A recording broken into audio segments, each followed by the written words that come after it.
Challenge. With the wind down of the U.S. military operations overseas, a major customer was forced to limit production and lay off workers.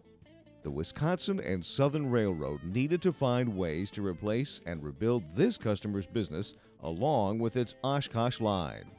The Wisconsin and Southern Railroad Company operates 700 miles of branch and mainline track abandoned by Class 1s in the early 80s. The second largest railroad in the state of Wisconsin, the WSOR serves 18 counties in a primarily agrarian service territory.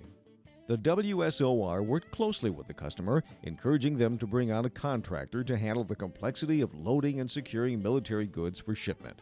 A partnership with Norfolk Southern provided the needed competitive service to enable the customer to ship military vehicles out of Oshkosh to foreign markets via the Port of Baltimore. With our partner, the Norfolk Southern, and TTX, we equipped about 40 rail cars with the half-inch chains, flush deck cars with the half-inch chains, and we did that at our shop in Horicon in about a week or 2 week time frame to get a fleet built to start moving the vehicles out. After all business challenges were met, the WSOR was looking forward to smooth sailing until a rule change on tie-down requirements in December 2014 caused the company to hurriedly retrofit all cars.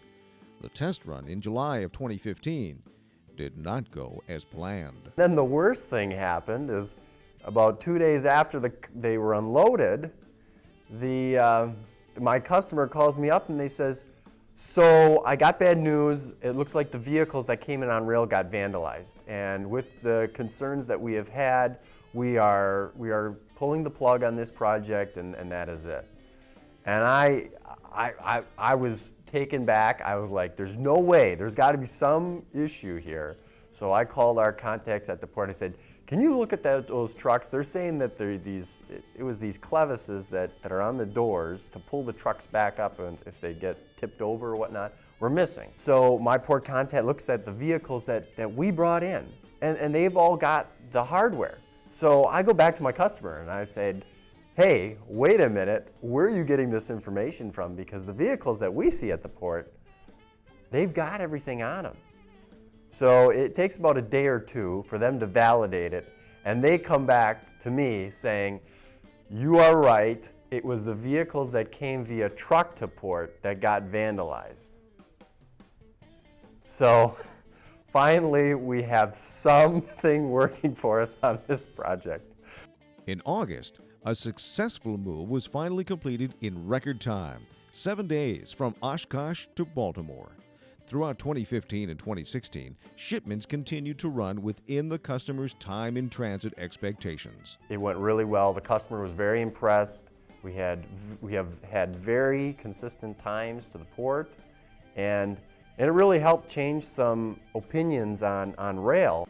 Slower than planned sales caused volume shortages, and once again WSOR rebuilt the relationship, partnering with BNSF to win the business of moving carcass vehicles from California back to the customer for remanufacturing from truck.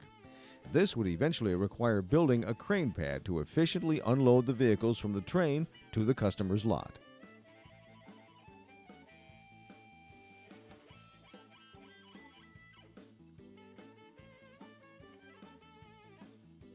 So we had to get a crane and a pad set up, and we got contracted with several of the heavy tow truck companies in the Oshkosh area. We started pulling them off the train and shipping them over to the lot. It was a learning experience for us, but it was a great success. And actually, we're going to be doing another train here in about a week. The results? 168 carloads moved in 2016, with significantly more volume planned for 2017.